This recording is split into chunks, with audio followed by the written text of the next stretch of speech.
Hello friends, welcome back to our YouTube channel GS club. आज मैं आपके सामने आज राष्ट्रपति हमारा खत्म हो जाएगा। बहुत लोगों का था कि राष्ट्रपति से पढ़ाएं और कुछ लोग ऐसे भी थे जिन्होंने बोला कि आप बीच वाले चैप्टर उठा लिया है। तो नहीं, बीच वाला चैप्टर नहीं, यूनिट सेम है। मैंने केंद्र सरकार मतलब केंद्र पहले पढ़ाने का कोशिश किया है, उसके बाद मैं राज्य पढ़ाऊंगा, फिर मौलिक कर्तव्य, मौलिक ये सब अलग अलग चीज बाद में पढ़ाऊंगा। तो पहले केंद्र वाला सेक्शन कंप्लीट कर लेते हैं। ये एक यूनिट के तरह समझिए कि केंद्र वाले जितने चीजें उसको एक साथ, राज्य वाले को एक साथ। तो इधर उधर नहीं पढ़ा रहे हैं, जिससे सबसे ज्यादा क्वेश्चन आता है वही पढ़ा रहे हैं। तो राष्ट्रपति पिछले क्लास में हमारा शुरू हो चुका था। राष्ट्रपति हमने शुरू कर दिया था और मैंने आपको बताया था कि एक और इसका वीडियो आएगा जिसमें हमें ये पढ़ना है थोड़ा डीप में कि राष्ट्रपति की शक्तियां क्या हैं और किस किस आधार पर उस शक्तियों का विभाजन है। राष्ट्रपति है तो उसको कुछ शक्तियां होंगी, लेकिन जैसा हम जानते हैं कि राष्ट्रपति को हमारे देश में वास्तविक प्रधान नहीं बोला जाता है। हमारे देश का वास्तविक प्रधान मतलब वास्तविक रूप से जिसके हाथ में सत्ता रहती है, जो चलाता है हमारे देश को, वो प्रधानमंत्री होता है और राष्ट्रपति नाम मात्र का होता है। लेकिन हर काम को करता कौन है, किसके नाम पे होता है और किसके द्वारा किया जाता है, लास्ट रूप से उस पर सिग्नेचर। भले प्रधानमंत्री या उसका मंत्रिपरिषद उनको सलाह देता है कि आप ये काम करिए और राष्ट्रपति वो काम करता है। मतलब एक तरीके से हेड वही है, लेकिन अंदर कोई आदमी चाहिए ना उसको जो सलाह दे, तो वो प्रधानमंत्री और उसका मंत्रिपरिषद होता है। तो हम यहाँ कह सकते हैं कि हमारे देश में जो राष्ट्रपति है वो वास्तविक प्रधान नहीं है, वो नाम मात्र का प्रधान है और वास्तविक प्रधान प्रधानमंत्री है। ये सब तो आगे का बात है, जो प्रधानमंत्री में मैं आपको बताऊंगा। तो यही बताना था कि आज राष्ट्रपति पढ़ेंगे और जो पहले ऑब्जेक्टिव फॉर्म पढ़ लिए, अब थोड़ा उसको डिस्क्राइब फॉर्म में पढ़ेंगे। सबसे महत्वपूर्ण चीज, जो मेरा अनुच्छेद का वीडियो नहीं देखा है वो पहले आप देख लीजिए, क्योंकि मैंने आपको पहले भी बताया कि अगर हम लोग पढ़ेंगे तो बीच में बहुत सारे अनुच्छेद आएंगे। अगर वहां आप अनुच्छेद पढ़ चुके होंगे तो यहाँ पे आपका वो रिकॉल होगा, और यही होता है मल्टीपल टाइम रिवीजन। जैसे जैसे एक चीज को 10 बार 12 बार, एक बार 2 बार से नहीं होता, 10 बार 15 बार ही पढ़ना पड़ता है, और उसको जितना बार पढ़ेंगे स्ट्रेस नहीं आएगा दिमाग पे और वो खुद ब खुद आपको याद हो जाएगा। तो ज्यादा बकबक न करते हुए शुरू करते हैं आज राष्ट्रपति। सबसे पहले अनुच्छेद 53 राष्ट्रपति की शक्तियां। मैंने आपको बताया था कल के वीडियो में, जो मतलब मेरा पहले का जो वीडियो राष्ट्रपति का आया था उसमें बताया था कि आर्टिकल 53 में मैंने बताया आपको कि राष्ट्रपति जो होता है वो हमारी कार्यपालिका शक्ति का प्रधान होता है, ठीक। और उसी आर्टिकल में ये भी है कि वह अपने काम को खुद या अपने अधीनस्थ के द्वारा करता है। अब जैसे एक कंपनी है, एक कंपनी में एक मैनेजर होता है, जनरल मैनेजर होता है, नीचे वर्कर्स होते हैं। तो वो एक जनरल मैनेजर रहे या सिर्फ एक मैनेजर रहे, वो अकेले पूरा काम नहीं कर सकता। उसको अपने काम को करने के लिए नीचे सबऑर्डिनेट्स चाहिए, वर्कर्स चाहिए, तभी वो पूरा कंपनी चलता है। तो यहाँ पर भी वही है, एक अगर हम राष्ट्रपति बना देते हैं तो वो एक दिमाग है और हमें काम करना है पूरे देश के लिए। तो जितना ज्यादा दिमाग होगा हमारे पास, उतना ज्यादा सुविधा रहेगा, उतना ज्यादा आइडिया रहेगा कैसे हम देश को चलाएं। तो राष्ट्रपति अपने काम को खुद तो करता ही है, स्वयं करेगा, लेकिन अपने अधीनस्थ मतलब अपने नीचे रहने वाले लोग, अपने नीचे पोस्ट वाले लोग से भी पूछ के सलाह लेकर उनके द्वारा भी अपने काम को कंडक्ट करता है। यही है आर्टिकल 53 में उसके कार्य। जैसे बताया, कार्यपालिका शक्ति का प्रधान होता है और अपने कार्य को स्वयं और अधीनस्थ लोगों के द्वारा अपने काम को करता है। ये क्वेश्चन पूछा हुआ है बीपीएससी का, तो आप देख सकते हैं, इसलिए मैंने लिख दिया। मैं जो ऑब्जेक्टिव मैंने भी बनाया है काफी, तो ऑब्जेक्टिव बनाने के समय मुझे भी बहुत सारे क्वेश्चन मिलते हैं जो इस टॉपिक से रिलेटेड होते हैं, तो मैंने उन क्वेश्चंस को भी यहाँ डाल दिया है ताकि आप ऑब्जेक्टिव जब बनाए तब वो डायरेक्ट मतलब ऑब्जेक्टिव फॉर्मूला फैक्चुअल क्वेश्चन आप बनाने में सहमत आराम रहे आपको, इसलिए मैंने डाल दिया। अब आता है यहाँ पे शक्तियां। आज का टॉपिक ही है राष्ट्रपति की शक्तियां। तो शक्तियों का विभाजन किया हुआ है। सबसे पहले कार्यपालिका शक्ति। कार्यपालिका शक्ति वही है किस तरीके से कार्य को किया जाए। तो सबसे पहले हमारे देश में जो राष्ट्रपति है, सबसे ऊंचा पद होने के कारण उनको बहुत सारे ऊंचे पदों पर अपने से अधीनस्थ अपने काम को करवाने के लिए नॉर्मल से ऊपर पोस्ट वालों को नियुक्ति करना होता है। बहुत सारे लोगों का उनके द्वारा नियुक्ति होती है, जैसे हमारे देश के प्रधानमंत्री, उनका मंत्री परिषद प्रधानमंत्री की सलाह पर करते हैं। पीएम करेंगे ही, प्रधानमंत्री का नियुक्ति होगा, लेकिन मंत्री परिषद का प्रधानमंत्री की सलाह पर होगा। चुनाव आयुक्त इनका करते हैं, कैग कंट्रोलर ऑडिटर जनरल का करते हैं, वित्त आयोग के लोगों का करते हैं सदस्य, सुप्रीम कोर्ट, हाई कोर्ट इसके न्यायाधीश का करते हैं। तो इस तरीके से बहुत सारे लोगों का नियुक्ति प्रधानमंत्री के द्वारा होता है। हमारे राज्य के राज्यपाल सभी राज्य के राज्यपालों का करते हैं, और लेफ्टिनेंट गवर्नर जितने भी रहते हैं यूनियन टेरिटरीज में, संघ शासित प्रदेशों में, उनका भी करते हैं। तो बहुत सारे लोगों की नियुक्ति करते हैं। यहाँ तो मैंने कुछ एग्जांपल्स में सिर्फ लिख दिए। तो मतलब राष्ट्रपति की कार्यपालिका शक्ति में एक बहुत इंपॉर्टेंट उनका कार्य है बहुत सारे ऊपर पोस्ट पे नियुक्ति करना। दूसरा है अंतरराज्यीय परिषद, जो आर्टिकल 263 में, ये अंतरराज्यीय परिषद का गठन होता है। आर्टिकल 263 जो अंतरराष्ट्रीय परिषद हम लोग को पढ़ना है आगे, तो अंतरराज्यीय परिषद का गठन करते हैं राष्ट्रपति आर्टिकल 263 के तहत। फिर वित्त आयोग का गठन, ये अंतरराज्यीय परिषद हो गया। यहाँ वित्त आयोग आर्टिकल 280 आर्टिकल 280 में वित्त आयोग का गठन के बारे में बताया गया। अब वित्त आयोग होता क्या है? वित्त आयोग में जैसे कि केंद्र और राज्य के बीच में जो पैसे हैं उसका बंटवारा, जितना भी कर आता है उसका किस तरीके से बंटवारे का काम किया जाए, वो सब ये वित्त आयोग ही देखता है। तो वित्त आयोग का गठन करते हैं राष्ट्रपति आर्टिकल 280। फिर SC/ST क्षेत्र घोषित, कौन सा क्षेत्र जनजातीय है कौन सा नहीं है, इस तरीके के क्षेत्र का निर्धारण भी राष्ट्रपति द्वारा ही होता है। अब यहीं पर हम सोच सकते हैं कि एक राष्ट्रपति है, वो घूम घूम के तो ये नहीं देखेगा कि कहाँ SC क्षेत्र है कहाँ नहीं। तो वो अपने काम को, उसका मेन काम है सभी चीज को आदेश करना, सभी काम के लिए सिग्नेचर बोल सकते हैं, मतलब कि फाइनलाइज करना। लास्ट टाइम के उनके पास आता है कि हाँ ये ऐसा क्षेत्र है, आपको सिग्नेचर करके इसको SC/ST क्षेत्र में घोषित करना है। लास्ट काम राष्ट्रपति का होता है, लेकिन वो काम किसके द्वारा होता है? उनके द्वारा बैठाए गए अधीनस्थ जो है लोग, ऊंचे ऊंचे पोस्ट पे जो लोग हैं जो उस डिपार्टमेंट के लिए, इसीलिए तो SC/ST OBC आयोग बनता है। इन लोग का आयोग भी अलग अलग, जैसे पता है, इसका भी गठन राष्ट्रपति के द्वारा होता है। तो इससे हम ये समझ सकते हैं कि वो स्वयं भी कुछ काम करते हैं और अधीनस्थ लोगों से भी काम करवाते हैं, और इन दोनों को मिलाकर जो काम होता है उसी को कार्यपालिका शक्ति में लिया जाता है राष्ट्रपति के।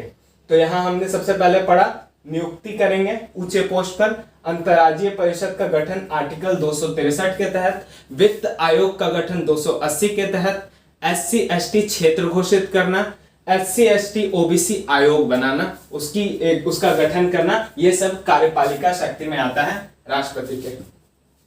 अब है विधायी शक्ति।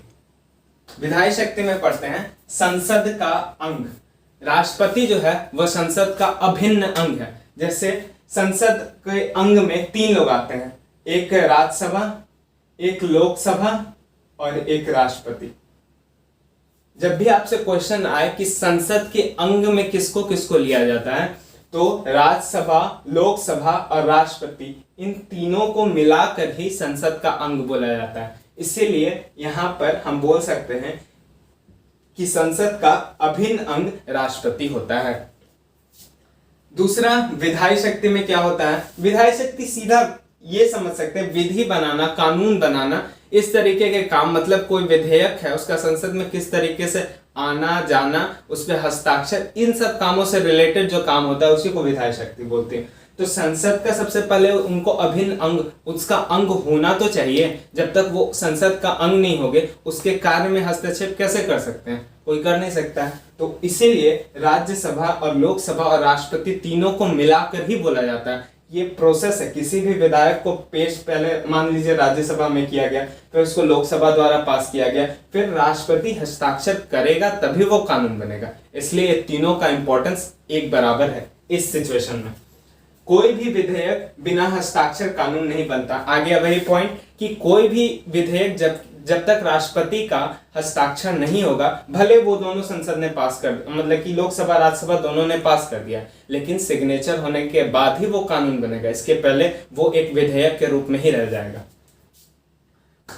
तो आर्टिकल 123 के तहत राष्ट्रपति को अध्यादेश जारी करना है। अब अध्यादेश के बारे में ज्यादा बताने का जरूरत है नहीं, मैंने अपने 2 वीडियो में पहले ही बता चुका है, एक अनुच्छेद वाले वीडियो में और एक राष्ट्रपति का जो पिछला वीडियो आया उसमें भी बता दिया मैंने कि अध्यादेश क्या होता है और आर्टिकल कौन सा है। तो यहाँ पे ये सिर्फ समझ लेते हैं कि अध्यादेश होता है जो राष्ट्रपति को तुरंत में कोई कानून बनाना हो तो उस समय अध्यादेश जारी करते हैं, वो आर्टिकल 123 के तहत, और ये उनके विधायी शक्ति के अंतर्गत आता है। दूसरा होता है संसद को संबोधन करना। जब भी संसद का सत्र चालू होता है, मतलब पहली बार बैठक हो, जब साल में पहली बार बैठक होती है तो उस समय उसका शुरुआत करने का काम राष्ट्रपति द्वारा ही होता है। इसलिए यहाँ लिखा हुआ है संबोधन। कभी कभी वर्ड का जो मतलब होता है ना, वो भी बहुत कुछ समझा जाता है। संबोधन, किसी चीज को संबोधित करना। तो जैसे ही सत्र चालू हो तो सत्र को संबोधन करना, उसको स्टार्ट करने का काम राष्ट्रपति द्वारा ही होता है। संसद के सत्र को बुलाना, सत्र का जब आता है संबोधन तो देंगे, लेकिन सत्र बुलाने का काम भी राष्ट्रपति का ही होता है। और सत्र को भंग करना, सत्र को हटाना भी, खत्म करना भी यह राष्ट्रपति का ही काम होता है। और एक सबसे इंपॉर्टेंट काम, लोकसभा को भंग करना। जैसे सबको पता होगा कि हमारे देश में लोकसभा एक अस्थायी सभा है, ठीक। राज्यसभा अस्थायी है क्योंकि राज्यसभा कभी भी भंग नहीं होती और लोकसभा भंग होती है।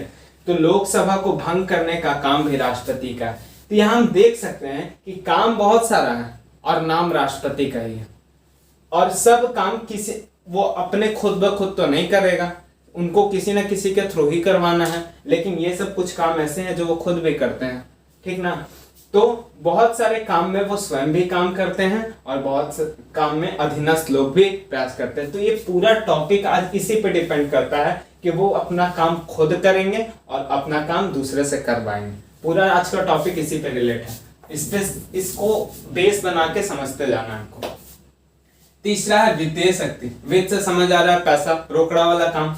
जितना भी पैसा वाला काम है उसमें क्या इनका पावर है, तो धन विधेयक, ठीक। धन विधेयक पर राष्ट्रपति की पूर्व सहमति, ठीक। यहाँ पर हम लोग समझे थे कि कोई भी विधेयक बिना हस्ताक्षर कानून नहीं बन सकता, ये पॉइंट सबको पता होगा। लेकिन कुछ ऐसा भी विधेयक रहता है जिसमें कानून बाद में बनेगा, उसमें पूर्व सहमति चाहिए होती है राष्ट्रपति की। पहले ही उनको बताना रहता है कि हाँ ये वाला विधेयक पेश होने वाला है। जैसे उनमें से एक है धन विधेयक। धन विधेयक होता है संविधान संशोधन विधेयक। ये तो इस तरीके के कुछ विधेयक होते हैं जो यहाँ विधायी शक्ति में है। लेकिन इसमें होता क्या है कि राष्ट्रपति को पहले ही बताना रहता है कि हम ये वाला विधेयक पेश कर रहे हैं और उनकी सहमति के बाद ही ये विधेयक कहीं भी पेश हो सकता है। तो उनमें से एक विधेयक है धन विधेयक। और धन विधेयक, जैसे सबको पता है, धन विधेयक से रिलेटेड कुछ क्वेश्चंस आते हैं कि धन विधेयक किस आर्टिकल में है, तो आर्टिकल 110 में है। धन विधेयक किस सभा में पेश होता है, तो इसको याद करने का बहुत अच्छा तरीका है कि जो हम लोग चुन के भेजते हैं सरकार, वह कहाँ बैठती है, लोकसभा में। तो पैसे का काम वही सरकार ना देखेगी, ना कि अपोजिशन। तो वो लोकसभा में ही पेश होता है, सबसे पहले इसी में पेश होता है। और राज्यसभा के पास भी जाता है, लेकिन उनके पास सिर्फ और सिर्फ 14 दिन का टाइम होता है कि आप इसको हाँ बोलिए चाहे ना बोलिए। वो हाँ भी बोलेंगे तो ये विधेयक पास ही कहा जाएगा, और ना बोल ही नहीं सकते हैं वो। और 14 दिन अगर बीत गया तो भी ये विधेयक पास ही समझा जाएगा। इन शॉर्ट, इस विधेयक से रिलेटेड जितना भी पावर है वो लोकसभा के पास ही है। इसलिए धन विधेयक से रिलेटेड यही क्वेश्चन आता है कि ये आर्टिकल 110 में है, इसको पेश किस सभा में किया जाता है, तो लोकसभा में किया जाता है। और ये ऐसा विधेयक है जिसपे राष्ट्रपति की पूर्व सहमति की जरूरत होती है। फिर आकस्मिक निधि, संचित निधि, आकस्मिक निधि पता ही होगा। संचित निधि का आर्टिकल है आपका 266, जस्ट इसके पहले वाला, और आकस्मिक निधि 267। तो इन निधियों से खर्च करने के लिए जो काम है वो राष्ट्रपति से पूछ के ही किया जाता है। और है पैसा खर्च करने का बाद तो वित्तीय शक्ति में आ जाएगा पैसा वाला सारा बात। प्रत्येक वर्ष बजट, हम लोग बजट बोलते हैं, लेकिन ये बोला जाता है प्रतिवर्ष जो लेखा अनुदान का काम होता है, बजट से रिलेटेड जितना भी हर साल जो बजट पेश होता है साल के अंत में, तो वो आर्टिकल 112 के तहत राष्ट्रपति द्वारा ही पेश किया जाता है। यही बोलते हैं कि हमको वार्षिक विवरण चाहिए, अपने लेखा जोखा के लिए वार्षिक विवरण चाहिए, तो वो आर्टिकल 112 के तहत राष्ट्रपति द्वारा ही पेश होता है। तो यहां हुआ वित्तीय शक्ति खत्म। अब आते हैं न्यायिक शक्ति। ये थोड़ा समझने वाला पोर्शन था और ये वाला काफी छोटा छोटा है, और इधर तो कुछ फैक्ट लिखे हैं, तो ज्यादा बड़ा आज का चैप्टर है नहीं, बस समझते चलना है आपको। न्यायिक शक्ति अनुच्छेद 72, ये भी बता चुका है मैंने अनुच्छेद वाले अपने चैप्टर्स में, सारे अनुच्छेद क्लियर होंगे अगर वो पढ़ा होगा तो। क्षमादान की शक्ति, राष्ट्रपति के पास क्षमादान की शक्ति होती है कि जैसे किसी भी इंसान को कोई क्या बोल सकते हैं उसको, हाँ, तो राष्ट्रपति के पास क्षमादान, जब किसी को सजा मिलता है, कोर्ट के द्वारा सजा मिलता है, तो राष्ट्रपति के पास वो अपना अर्जी भेजता है, उनके पास भेजता है कि हमको कम से कम मेरा सजा कम कर दिया जाए, या फिर फांसी की किसी को सजा हो गई है तो वो अपना सजा फांसी से हटा के क्या बोल सकते हैं 14 साल के लिए आजीवन कारावास के लिए, इस तरीके के सजा में वो परिवर्तित करा सकता है। तो यही आता है राष्ट्रपति के क्षमादान की शक्ति। अब इसमें समझ सकते हैं कि क्षमादान की शक्ति राष्ट्रपति को मृत्यु दंड से रिलेटेड भी है। वो मृत्यु दंड को भी, सजा को कम भी करवा सकता है और वो हटा भी सकता है। तो यही सब जो क्षमादान की शक्ति है वो राष्ट्रपति की आर्टिकल 72 के तहत है राष्ट्रपति के पास। और ये किस तरीके की शक्ति है, देखने ही से लग रहा है कि क्षमादान करना है, कोई सजा मिला है तो न्याय करने का काम हो रहा है, तो न्यायिक शक्ति बस इसी तरीके का काम है। आर्टिकल 143 सुप्रीम कोर्ट के मुख्य न्यायाधीश से सलाह, ये भी बता चुका है मैंने कि आर्टिकल 143 के तहत सुप्रीम कोर्ट के जो मुख्य न्यायाधीश होते हैं उनसे राष्ट्रपति सलाह लेगा। सब काम तो वो खुद कर नहीं सकता है, तो उनको सलाह की जरूरत है, वो आर्टिकल 143 के तहत सुप्रीम कोर्ट के मुख्य न्यायाधीश से सलाह लेगा।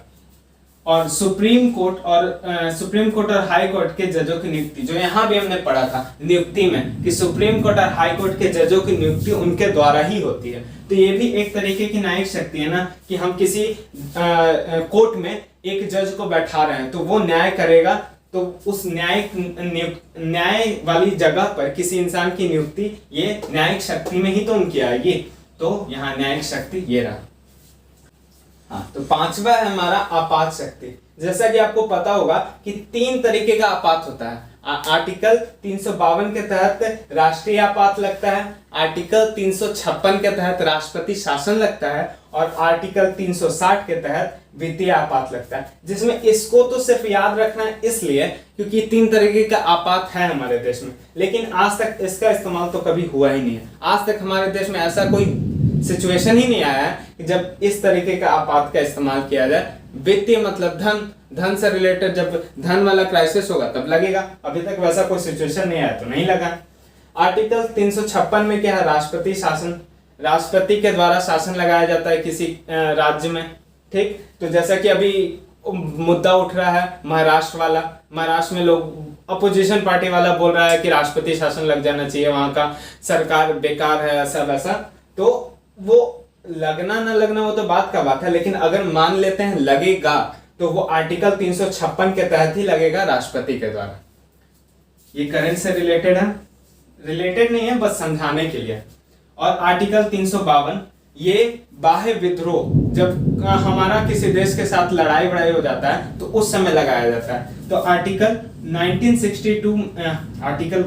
52 के तहत ये लगता है राष्ट्रीय आपात, जो पहला बार लगा था 1962 में जब हमारा युद्ध हुआ था चाइना के साथ।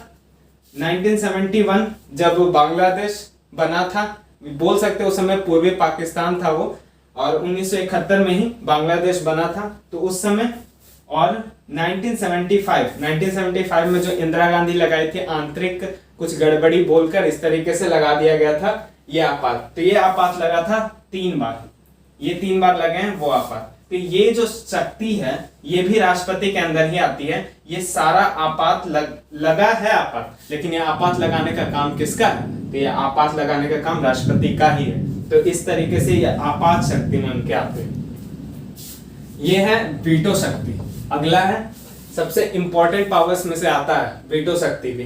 वीटो शक्ति में होता है क्या, जैसे राष्ट्रपति को विधेयक से रिलेटेड कुछ पावर होते हैं कि वो विधेयक मंजूर कर लेगा। विधेयक जब उनके पास आता है तो वो क्या कर सकता है, विधेयक को मंजूर कर लेगा कि हाँ सिग्नेचर करके पास कर दिए। दूसरा, उसको पुनर्विचार के लिए भेज देगा, दोबारा पुनर्विचार करिए, इस पे कुछ हमको गड़बड़ी लग रहा है। लेकिन यहाँ पर एक पॉइंट होता है कि जब वो राष्ट्रपति पुनर्विचार के लिए किसी विधेयक को भेजता है और वो दोबारा विधेयक उनके पास लौट के आए तो उनको उस पर सिग्नेचर करना ही पड़ता है, ये मैंडेटरी रहता है। तो यहाँ पे ये याद रखना, इस तरीके से क्वेश्चंस आ जाते हैं। तो दूसरा पावर ये हुआ कि पुनर्विचार के लिए, और तीसरा पावर है ना उस पे हामी ना उसके लिए हाँ बोलते हैं ना बोलते हैं, उसको खुद अपने पास सुरक्षित रख लेते हैं। तो उसी तरीके का पावर है ये वीटो शक्ति, जो आर्टिकल अनुच्छेद 111 में दिया हुआ है राष्ट्रपति को, और इसी को पॉकेट वीटो का नाम दिया जाता है। जो मैंने तीनों बताया आपको, 3 तरीके का पावर विधेयक से रिलेटेड, सारा आर्टिकल 111 में ही है, और इसी में वीटो शक्ति पॉकेट वीटो भी है। इसका इस्तेमाल किया गया था एक बार, हमारे भारत के राष्ट्रपति हुए थे ज्ञानी जैल सिंह। इन्होंने उस वक्त एक डाकघर अधिनियम पारित करने के लिए विधेयक आया था। जब वो विधेयक लोकसभा राज्यसभा से पास हो गया तो जब वो इनके पास आया तो उन्होंने ना उसमें हाँ भरा और ना बोला, और उसको अपने पास सुरक्षित रख लिया। और जब दूसरे आए, वेंकटरमन आए अगले राष्ट्रपति बनकर, तो उन्होंने जब इसको पुनर्विचार के लिए भेजा तो सरकार ने उसको निरस्त कर दिया कि विधायक ऐसा कुछ काम का है ही नहीं, इसको क्या करें। तो उस वक्त ज्ञानी जैल सिंह ने डाकघर संशोधन अधिनियम में अपना वीटो पावर का इस्तेमाल किया था, जो आज तक सिर्फ एक बार इस्तेमाल किया गया है ज्ञानी जैल सिंह के द्वारा। अब यहाँ पर ये हुआ हमारा वीटो शक्ति खत्म। न्यायिक शक्ति, आपात, वित्तीय, कार्यपालिका और विधायिक, सभी तरीके की शक्तियों को हमने खत्म कर दिया। अब यहाँ पर कुछ ऐसे पॉइंट्स है, कुछ फैक्चुअल पॉइंट है, सीधा कुछ फैक्चुअल पॉइंट्स है जिसको समझना थोड़ा इंपॉर्टेंट है। समझना क्या, इसको सिर्फ और सिर्फ याद ही करना है। कार्यकाल के दौरान कुछ ऐसे प्रधानमंत्री हुए, राष्ट्रपति हुए हैं जिनकी मृत्यु हो गई है, जो एक है जाकिर हुसैन और एक फखरुद्दीन अली अहमद। यही फखरुद्दीन अली अहमद रहते हैं राष्ट्रपति जब हमारे देश में 1975 का आंतरिक आपात बोलकर ये राष्ट्रीय आपात लगाया जाता है, तो उस समय फखरुद्दीन अली अहमद ही हमारे देश के राष्ट्रपति थे, और प्रधानमंत्री इंदिरा गांधी। तो ये दोनों जो थे, ये अपने कार्यकाल के दौरान ही इनकी मृत्यु हो गई थी। फर्स्ट कार्यवाहक प्रेसिडेंट वीवी गिरी। कार्यवाहक का क्या मतलब होता है, जब राष्ट्रपति ना हो और उसके जगह किसी इंसान को राष्ट्रपति बनाया जाता है, या नीचे वाले पोस्ट वाले इंसान को राष्ट्रपति बनाया जाता है। तो कार्यवाहक मतलब उनके कार्य को संभाला गया सबसे पहला बार, तो वो वीवी गिरी थे, जो पहली बार कार्यवाहक प्रेसिडेंट के रूप में कार्य किया। मुख्य न्यायाधीश, जैसा होता है कि वरीयता क्रम देखा जाता है कि कैसे कैसे वरीयता क्रम है, जैसे राष्ट्रपति पहले, उपराष्ट्रपति उसके बाद, फिर मुख्य न्यायाधीश, इस तरीके से वरीयता क्रम। तो हमारे देश में राष्ट्रपति नहीं होंगे तो उपराष्ट्रपति उनके जगह बैठेंगे, उपराष्ट्रपति नहीं होंगे तो हमारे सुप्रीम कोर्ट के मुख्य न्यायाधीश बैठेंगे। तो उसी सिचुएशन में इनको मौका मिला था सबसे पहले हिदायतुल्लाह, नाम इनका हिदायतुल्लाह है। ये मुख्य न्यायाधीश थे सुप्रीम कोर्ट के उस वक्त, और ना उस वक्त राष्ट्रपति मौजूद थे ना उपराष्ट्रपति मौजूद थे, तो इनको मौका मिला था हमारे देश के राष्ट्रपति के रूप में कार्य करने का। तो ये एक मुख्य न्यायाधीश हुए हैं जो सबसे पहली बार हमारे देश में राष्ट्रपति के रूप में कार्य किया। फिर है निर्विरोध राष्ट्रपति, नीलम संजीव रेड्डी। जब वोट हुआ है, वोटिंग वाला काम था हमारे देश में, जब चल रहा था राष्ट्रपति का चुनाव और वोट का बात हुआ, तो किसी ने इनका विरोध नहीं किया। नीलम संजीव रेड्डी निर्विरोध जीते थे राष्ट्रपति के चुनाव के लिए, इसलिए ये एकमात्र हुए हैं जो निर्विरोध जीते थे, वो है नीलम संजीव रेड्डी। और फर्स्ट महिला राष्ट्रपति सबको पता होगा, प्रतिभा देवी सिंह पाटिल। तो यहाँ पर मैंने आज आपका राष्ट्रपति का चैप्टर पूरा का पूरा खत्म कर दिया है। जिसको समझ में आया वो तो अच्छा बात है, और जिसको नहीं समझ में आया वो इसको 2-3 बार देखें। एक और राष्ट्रपति, दोनों को एक ही साथ देखना, बहुत ज्यादा बड़ा वीडियो नहीं, इसीलिए मैंने इसको 2 पार्ट में किया। एक बार में 1 घंटा कोई नहीं बैठ के देखेगा, लेकिन 2 बार में आधा घंटा पार्ट वाइज करके बहुत लोग देख लेंगे। तो इसको उसी तरीके से देखिए और बार बार देखिए, तो आपका रिवीजन भी होता रहेगा। जिन्होंने पढ़ लिया, जिन्हें याद है, उनका रिवीजन होगा, और जो नहीं, जिनको नहीं याद हुआ उनको याद होगा। तो इसी तरीके से आपको पढ़ना है। और आज के लिए काफ़ी है इतना। अगर आपको अच्छा लगा हो तो अच्छा बताइए, और कुछ बुरा लगा हो तो हमें कमेंट में ज़रूर बताइए। जैसे बहुत लोग बताते हैं क्या प्रॉब्लम है, कैसे और इसको बेहतर कर सके, तो वो आप बताइए। सजेशन हमारे लिए हमेशा अच्छा ही रहेगा और हम अच्छा करने की कोशिश करेंगे। तो आज के लिए इतना ही। Thank you.